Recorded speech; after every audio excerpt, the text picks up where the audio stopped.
merinding.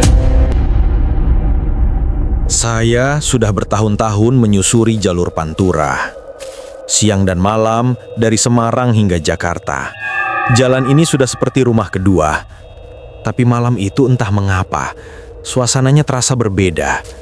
Udara yang biasanya lembab, kini seperti menusuk tulang. Dingin dan berat, membawa aroma asin laut bercampur bau besi karat yang samar-samar terasa di hidung. Langit kelabu sejak sore, dan gerimis turun tipis ketika saya mulai meninggalkan pelabuhan Kendal. Lampu-lampu toko satu persatu padam, meninggalkan jalanan panjang yang hanya diterangi lampu depan truk tua saya. Mesin berdengung rendah, dan suara radio mengisi kesepian. Tapi beberapa kilometer sebelum Brebes, siaran itu mulai berisik, seperti ditelan suara statis yang pelan tapi tak henti. Seolah ada seseorang yang mencoba bicara di balik frekuensi itu. Saya pikir itu gangguan biasa, saya biarkan. Tapi entah kenapa, bulu kuduk saya berdiri sejak saat itu. Kabut mulai turun, menelan sebagian pandangan. Dan di tengah jalan yang basah, di bawah pohon besar di tikungan, saya melihatnya. Seorang perempuan berdiri sendirian, melambai pelan. Ia memakai blus putih panjang, roknya lusuh dan basah menempel di kaki. Rambutnya panjang, sebagian menutupi wajah. Saya memperlambat laju truk. Mungkin ia butuh tumpangan, pikir saya. Saya berhenti beberapa meter di depannya dan mencondongkan badan ke jendela. "Mau kemana, Neng?" tanya saya. Suaranya lembut tapi nyaris tak terdengar di tengah gerimis. "Pak, bisa tolong antar saya pulang?" Tanpa pikir panjang saya bukakan pintu kabin. Ia naik perlahan, langkahnya pelan, seperti takut mengotori lantai. Ia duduk di samping saya, menunduk, kedua tangannya di pangkuan. Dari dekat, kulitnya tampak pucat sekali, nyaris tanpa warna. Saya mencoba tersenyum. "Tenang aja, nanti saya turunkan kalau sudah dekat rumah," kata saya. Tapi dia tidak menjawab, hanya tersenyum tipis, lalu menatap lurus ke depan. Saya melajukan truk perlahan. Suara mesin bercampur dengan derik wiper yang bekerja berat mengusir sisa hujan. Tapi semakin lama, hawa di kabin terasa aneh. Dingin, bukan seperti udara malam biasa. Dingin yang membuat jari-jari saya mati rasa. Saya menoleh sedikit, perempuan itu masih menatap ke depan. Matanya kosong. Dalam cahaya redup lampu kabin, saya melihat sesuatu yang membuat dada saya menegang. Di kakinya, lumpur menempel tebal, tapi tidak ada bekas air sama sekali di lantai. Kering, seolah tanah itu bukan berasal dari dunia yang sama. Beberapa kilometer kemudian, tiba-tiba dia berbisik. Pelan, namun jelas, suaranya seperti datang dari balik kabut. "Berhenti di sini, Pak," katanya. Saya menepikan truk di tepi jalan, di dekat sebuah tikungan yang dikelilingi pohon besar. Saat saya menoleh ke arahnya untuk memastikan, kursi di sebelah saya kosong. Tak ada siapa-siapa.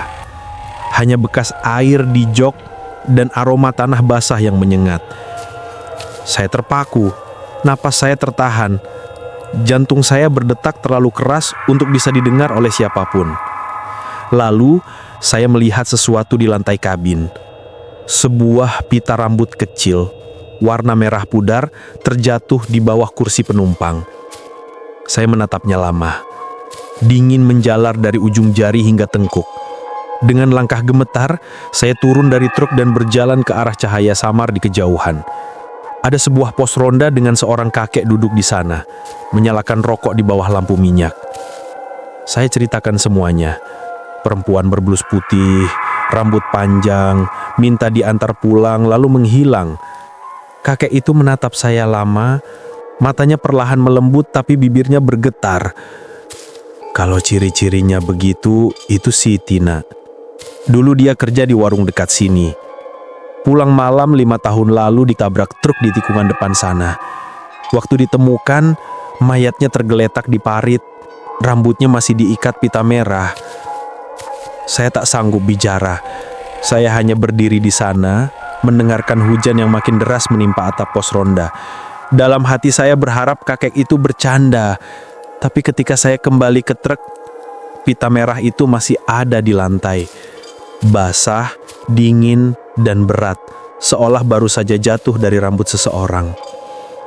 Sejak malam itu, saya tidak pernah lagi berhenti untuk siapapun di jalan sepi. Tapi setiap kali saya melintas di jalur Brebes itu, terutama saat kabut turun dan hujan membasahi kaca depan, saya selalu merasa seseorang berdiri di pinggir jalan, melambai pelan. Kadang saya menahan napas, berpura-pura tidak melihat, tapi entah kenapa di dalam hati saya selalu mendengar suara lembut itu. "Pak, bisa tolong antar saya pulang?" Dan sampai hari ini, setiap kali saya melewati tikungan itu, saya matikan radio, turunkan volume napas, dan berharap kali ini dia tidak ikut naik. Mungkin kamu pernah mengalami sesuatu yang tak bisa dijelaskan. Kejadian aneh yang membuat malam terasa lebih panjang dari biasanya. Suara, bayangan, atau peristiwa yang sampai sekarang masih teringat jelas di kepalamu. Jika kamu punya kisah nyata yang membuatmu masih merinding setiap kali mengingatnya, kirim ceritamu ke admin Merinding Channel. Kami akan membawakannya dengan suara, gambar, dan suasana seperti yang kamu rasakan waktu itu. Siapa tahu, giliran ceritamu yang membuat orang lain sulit tidur malam ini.